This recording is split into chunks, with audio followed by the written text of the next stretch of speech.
اپنے معاشرے کو بھی سنوارنا ہے، اور اسی کے تحت یعنی اسمبلی ہو یا پارلیمنٹ ہو، وہاں پر بھی اسی کے تحت جو ہے یعنی قانون بنے گا اور اسی لحاظ سے حکومت چلے گی۔ یہ ہے جو ہے قرآن کو نافذ کرنا یا قرآن کے لحاظ سے کام کرنا، قرآن کا پیغام پہنچانا۔ غیر مسلموں کو نہیں معلوم کہ یہ ان کے لیے بھی، وہ لوگ یہ سمجھتے ہیں کہ یہ کتاب سے مسلمانوں کے لیے۔ ایک غیر مسلم اسلام قبول کرتا ہے، وہ کہتا ہے کہ مجھے آج معلوم ہوا کہ یہ کتاب جو ہے میرے لیے بھی ہے، میں آج تک یہ سمجھتا رہا کہ یہ قرآن صرف مسلمانوں کی کتاب ہے۔ خیر مجھے تو اللہ تعالیٰ نے توفیق دی، میں اسلام قبول کر لیا، لیکن میرے باپ دادا کا کیا ہوگا؟ وہ لوگ بھی بہت اچھے انسان تھے، اگر ان تک یہ پیغام پہنچا تو وہ بھی اسلام قبول کر لیے ہوتے۔ اب وہ دوزخ میں چل رہے ہیں، اس کے ذمہ دار کون ہیں؟ اس کے ذمہ دار ہندوستان کے مسلمان ہیں۔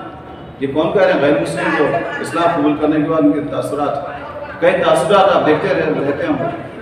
قرآن سب کے لیے، نبی صلی اللہ علیہ وسلم سب کے لیے، اس کے تحت پروگرام ہوا تھا، اس میں لوگوں نے تاثرات پیش کیا کہ ہم کو آج معلوم ہو رہا ہے کہ نبی صلی اللہ علیہ وسلم سب کے لیے ہے اور قرآن سب کے لیے، جبکہ ہمارے پاس پہلے سے ہی موجود ہے۔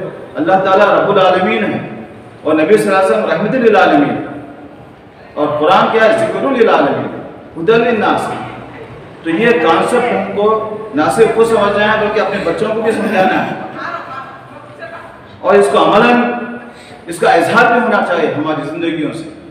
تو یہ کچھ باتیں میں آپ کے سامنے پیش کر رہا تھا۔ یہ محترم سامعین، بہت ہی خوشی و مسرت کی بات ہے کہ آج ہم نے بہرحال سیمائی جو تجوید کی کلاس ہے اس کو مکمل کیا۔ تجوید کی کلاس کو ہم نے مکمل کیا، لیکن تجوید تو ابھی جاری رہے گی انشاءاللہ۔ تو ہم نے جو موٹے موٹے رولز ہیں، جو قواعد ہیں، وہ سمجھنے کی کوشش کی۔ یہ اللہ کا بہت ہی بڑا فضل و کرم ہے کہ ہم کو یہ توفیق دی، اور اس مصروف زندگی میں سے ہم نے کچھ وقت نکالا اللہ کے کلام کو صحیح طریقے سے پڑھنے کے لیے۔ تو اس سے ہم کو بہت فائدہ ہوا، اور خاص طور پر وہ لوگ جو بالکل تجوید سے واقف نہیں تھے ان کے لیے تو یعنی یوں نعمت غیر مترقبہ یہ بات ثابت ہوئی کہ ان کو کچھ سیکھنے کو ملا، اور مزید جو ہے وہ اپنی کوشش جاری رکھیں گے۔ تو اس موقع پر یہ بات میں ضرور کہوں گا آپ کا خیر مقدم کرتے ہوئے کہ اس کورس کی خاص بات یہ ہے کہ عام طور پر تجوید کے قواعد رٹائے جاتے ہیں، لیکن ہم لوگوں نے قواعد کو رٹے بغیر اس کو آسان انداز میں مکمل سمجھنے کی کوشش کی، اور عملی طور پر دوران تلاوت اس کا عملی انتباہ کر رہے ہیں۔ مثلا اب جیسا کوئی کچھ مثال میں آپ کو دینے کی کوشش کروں گا۔ اب جیسا میم ساکن کے قواعد ہیں، اب ہم کو پتہ ہی نہیں تھا کہ اظہار شفوی کیا ہے، اخفاء شفوی کیا ہے، ادغام شفوی کیا ہے۔ ہم ہو سکتا ہے ہم کرتے ہیں اور تلاوت کے دوران اس کا خیال رکھتے ہیں، لیکن یہ جو ٹرمینالوجی ہے اس سے بھی ہم واقف ہوئے۔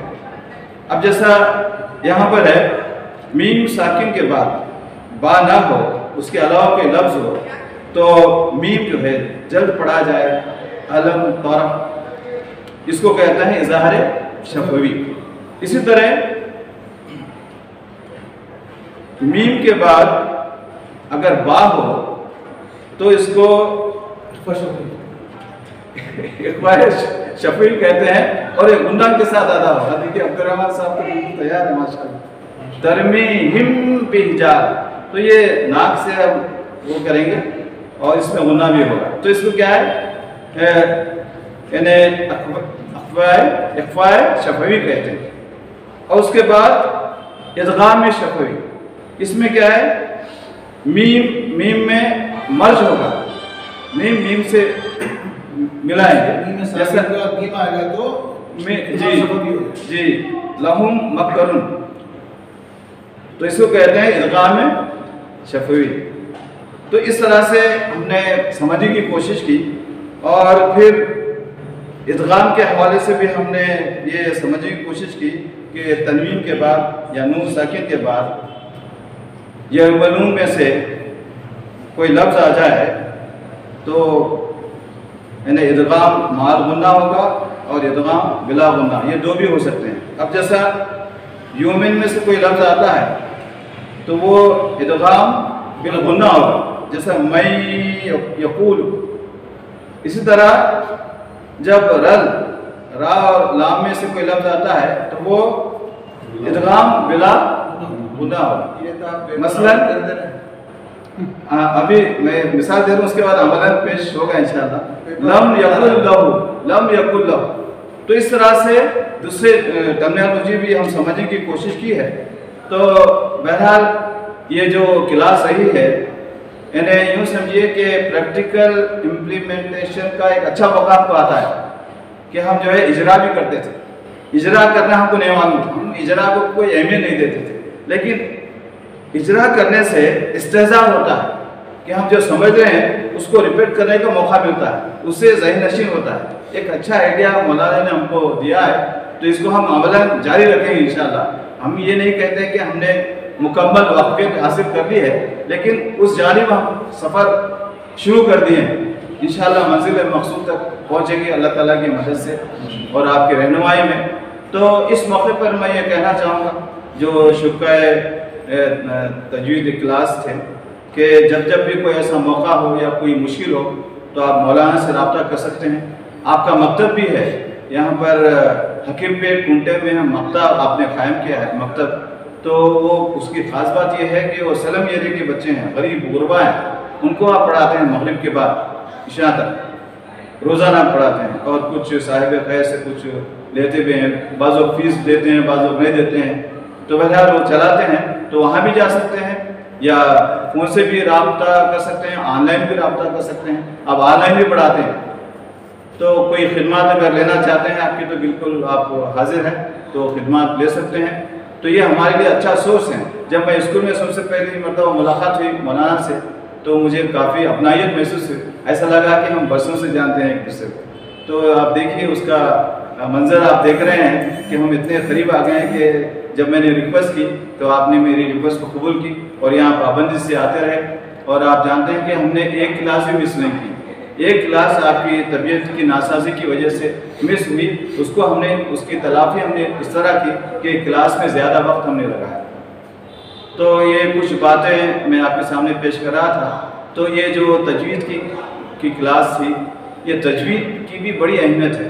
اب جیسا میں کلاس میں پڑھا رہا تھا سورہ ناس، تو لڑکے نے من الجنتی والناس پڑھ لیا، تو میں نے کہا بیٹے جنت کا مطلب الگ ہے، من الجنتی کا مطلب الگ ہے۔ دیکھو زیر زبر سے کتنا فرق ہو جاتا ہے۔ اسی طرح تجوید اگر نہ سیکھیں ہم تو اس سے کافی جو ہے غلطیاں ہونے کا امکان ہوتا ہے، اس لیے ہم کو سیکھنے کی کوشش کرنا چاہیے، کہیں بھی کسی بھی عمر کے کسی بھی حصے میں۔ تو ہم کو شرمانا نہیں چاہیے، اس لیے کہ عمر اور اس کے لحاظ سے کبھی بھی ہم سیکھ سکتے ہیں۔ تو ہم نے سیکھنے کی کوشش کی اور کچھ حاصل بھی کیا، اور اس کو ہم آگے جاری بھی رکھیں گے۔ تو بہرحال قرآن سے ربط رکھنے کا ایک بہترین طریقہ یہ بھی ہے کہ اس کو پڑھا جائے، سمجھا جائے اور اس پر عمل کیا جائے۔ تو اس لیے علامہ اقبال نے کہا تھا، تیرے ضمیر پر جب تک نہ ہو نزول کتاب، تیرے ضمیر پر جب تک نہ ہو نزول کتاب، گرا کشا ہے راضی نہ صاحب کشاف۔ یہ کچھ باتیں میں آپ کے سامنے پیش کر رہا تھا۔ اب جو ہے شرکائے تجوید کی کلاس سے میں درخواست کرتا ہوں کہ وہ یہاں آئیں، اپنے تاثرات کا اظہار کریں اور اجرا بھی فرمائیں کسی صورت کا، تاکہ پریکٹیکل طور پر میرے مقامی اس کا مظاہرہ دیکھ سکیں۔